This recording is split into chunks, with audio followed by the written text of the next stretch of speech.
Come on. He knows the Latin. What do you want? He knows the He knows the dinner. Oh, usted again, tiene que no tener routine. That's the way you have to live. At Ascon, I think it's still there, the two lot. I think, yeah. Oh, squeeze now, run. Now, start again. Two ways of me. Here we are loud. Oh, something. So here to come out. The speaker city. The speaker never to him. The speaker to you.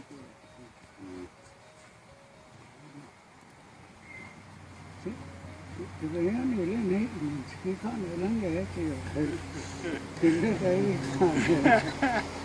I'll say that part and then I'll tell the other part. So what he was saying was that whenever I was a little girl, right, my mom was going to get ready to go somewhere and I started crying. And because that's what babies do. And she started squeezing me so hard like she wanted to kill me. And so my aunt had to go and she was yelling for him and she was saying, okay, and she said, she's telling him what's going on, and he goes outside and he tells her, he says, okay, you need to give me the baby. And my mom is saying no, and they're having a back and forth banter about it, and I'll leave those details out. But they're going back and forth banter, and he finally has to threaten her. He has to tell her, if you don't give me the baby, I'm going to hit you and take the baby. Whatever. Anyway, so that's what he was telling when I was a little girl. He saved my life more than once. He saved my life more than once. So when he had gone hunting, he couldn't even leave me alone because my aunt got so mad. I don't even remember over what, but she was so mad. And she's yelling, and she's like just getting a switch and going all kinds of 9 ways to sideways over me, right? And so my grandmother tells her, and she says, and she goes, if you don't want her, and she goes, then do something about it.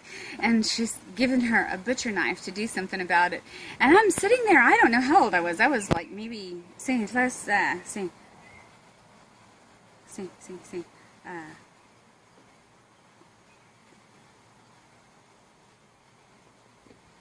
Coco, sí.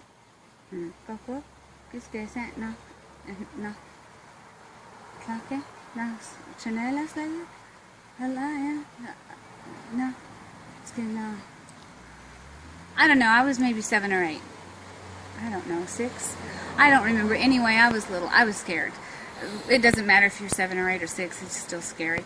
And so he comes home and he says, what's going on? And he's freaking out on them. And he's like, I can't leave this child alone with anybody without people trying to like kill her or remove her from the planet, is what I like to call it. I can't leave her alone with anybody. And so pretty much from that day forward, I've been pretty much like this. Because I know right here, I'm not going anywhere. Nobody's going to be doing anything. So, Tom, say like... Oh,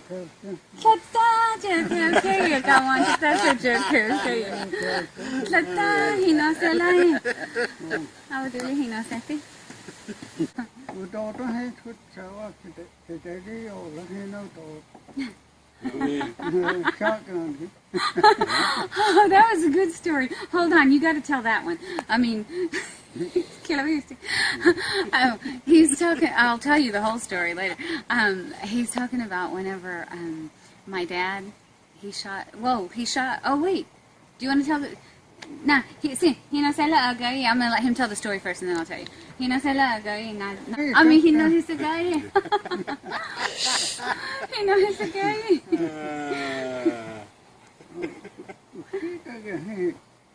Ở đây này cái mùa này nó cái đồ gì này nó này thì nó sẽ quá thì điều đó là tăng lên thì nó nói ta cái thọ ước sẽ thì cái ai muốn nó một cái gì sí,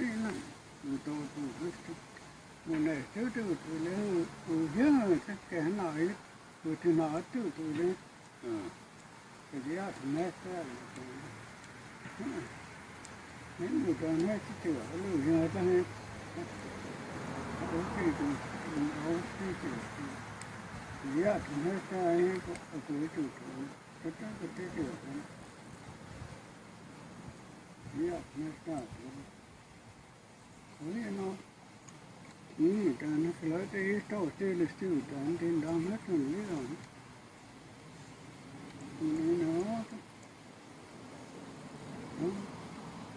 nó cái nó là thôi nó đọc số đó nói rằng gì thì họ hết rồi thì nó thì cái gì thật lòng cái thì khổ thì chỉ cho được gì đó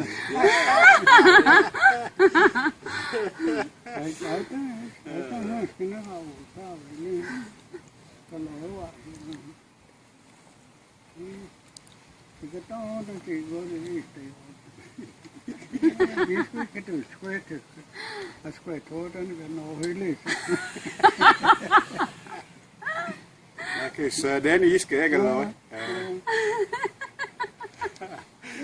cái này nó chạy tới tay cái đi chạy ai nói là nó thà lên nó ít cái hộp nó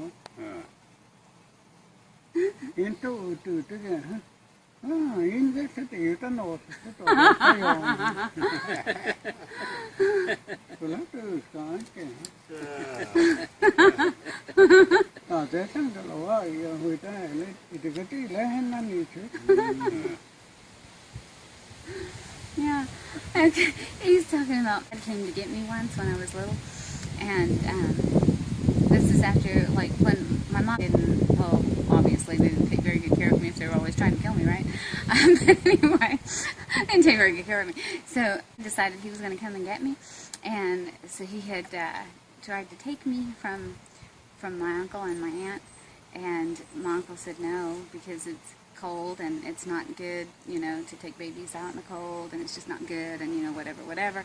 And so then he's telling him, well, it's my daughter, and he was like, well, basically, I don't care, you're not taking her in the cold. And so then he says, okay, fine, I'll be back, and he comes back with his brother, and they come back with guns, and you know, they're basically, you know, calling him coward and all kinds of nice, wonderful, ugly names, and you know, just, you know, racist names and things like that. And so then he figures, well, they're just talking to me, and so he goes out and he shoots the gun, and he has hat off of his head. And I do, the part that I remember that he left out, he said that, oh, he didn't miss. That was on purpose. If he fired a second time, he was going to hit him. That was not, he didn't miss. That was on purpose. And so he was saying, he said he must have been the one who was a coward because he took off running. And so, but he had come out there with and the part that I remember too that he left out, that when I used to hear the story, was that he had come out with the police, and the police had actually told him, he said, well, you're lucky he didn't shoot you. And basically they wouldn't have done anything if he did, so it didn't matter anyway.